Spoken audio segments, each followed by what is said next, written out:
Man, we had a doozy of a weekend. First at Detroit, then off to St. Louis. This is FR Racing's Garage Talk Weekend Recap. I'm DJ Flo. I'm Eric Richardson. What did you make of that Detroit Grand Prix today? That was something. Man, that was a wild race. I thought it was actually pretty good. It literally had everything.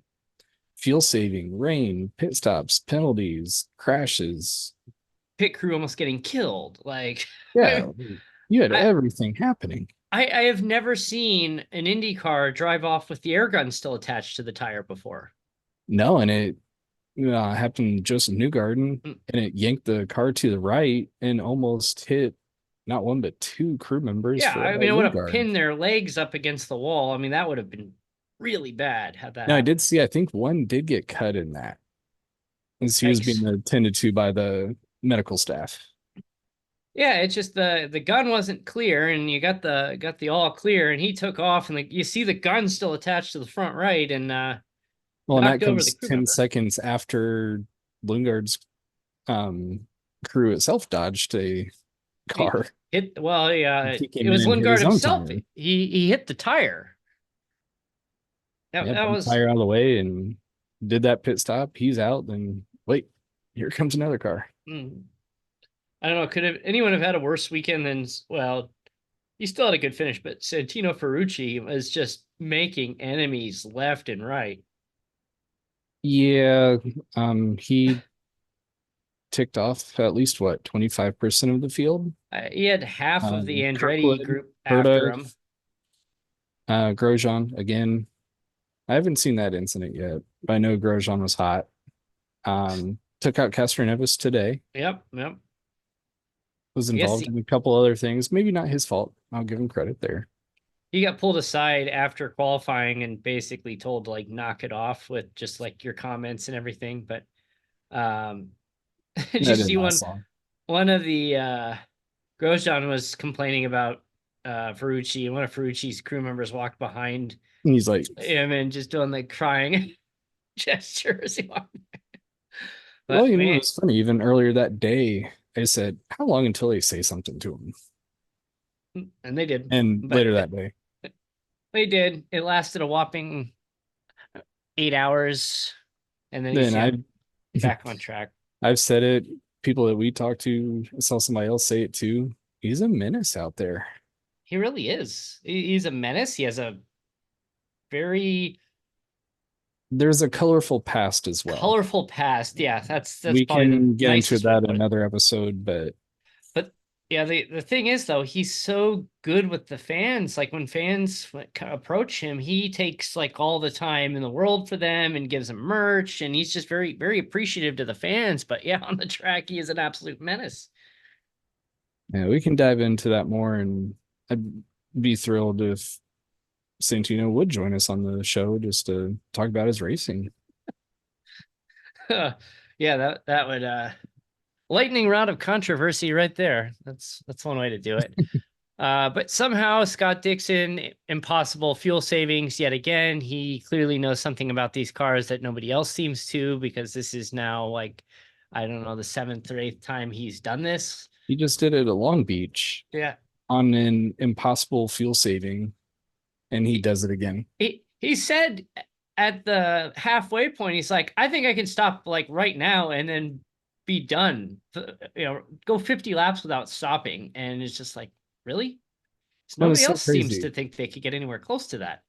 The normal driver, they save fuel and they slow down, go slower, burn less fuel.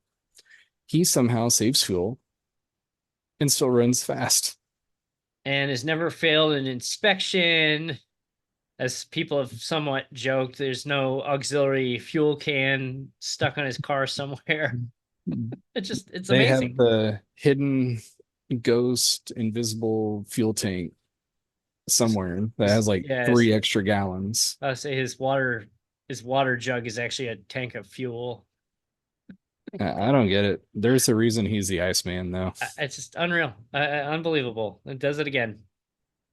Yeah, just wild. But yeah, it was crazy that it starts raining. Everybody goes, well, not everybody, like half the field went to rain tires, and you see primary, secondary, wet, wet, wet, wet, primaries. It's just like, oh boy, here we go. Well, questionable part at that point too, they took forever to go back green. They did, yes. And they said it was, well, we need to figure out the running order. If they had gone green when they could have an easy 2-3 laps earlier, we see a completely different outcome of the race. Yeah. Because by the time they go green, it was starting to dry up already.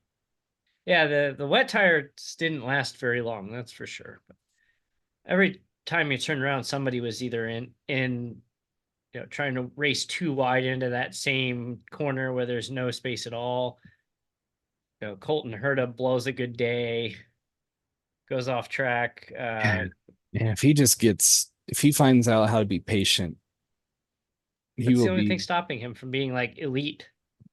No one will touch him. He is good. Real quick, as we're running out of time, NASCAR went to Gateway. Not a lot there. Well, I guess Ryan Blaney takes the white flag and runs out of fuel. There are actually cautions in stage 1 and 2 for various things, but Gateway is tough. There's a lot of shifting.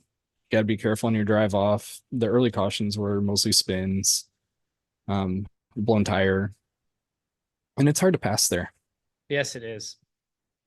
And a lot of cars like Michael McDowell, when he was free and clear, he looked great. Like he had a really good start today. But then when he shuffled back in behind traffic, he was just had no speed at all. And it seems that way. If you get clean air on these cars, they take off. But if you're in traffic, you just don't screwed. move. You're done. So Kyle Busch, Kyle Larson get into a incident. Kyle Larson's waiver is not resolved yet. We got a lot to talk about later in the week on the show. Yep. And so, Ryan Blaney ran out of gas, and Austin Cindric. Oh yeah, Cindric won. 1 lap to go. Austin Cindric, who finally wins a race that's not the Daytona 500. I think 85 race winless streak. That sounds about right. Not as long as Keselowski, but it was getting up there. Yes, indeed. And good questions about him, where we know who his dad is. We know how his dad's. Yeah. Funny how bad month for Tim Cindric, but then Joseph Newgarden wins the 500. Now his son's won a cup race.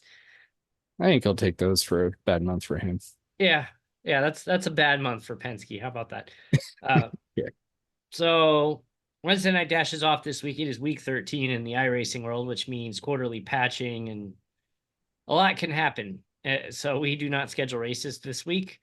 Saturday, though, we will be doing a 90-minute sprint, we'll call it, in preparation for the Watkins. Yeah, tune-up, prep, glorified practice. Yeah, 2 weeks out from the Watkins Glen 6 hour. Yep. And 2 weeks from Le Mans. Yeah, it's coming up too. So tune in on Saturday, Stadium Scene TV at 9 a.m. Eastern for that. So thanks for tuning in. FRRacingOnline.com/contest. You got a few more weeks to enter to win Tyler Reddick's right front fender piece from the Bristol Dirt Race. Thank you to everybody who's entered so far. It's just a lot of entries, so we're excited about that. We'll give that away at the end of the month. Go enter. Free to enter. Must be living in the continental United States to win the prize. FRRacingOnline.com/contest. And thanks for watching. We'll see you at the end of the week for the full show. Yeah, take care. See you soon.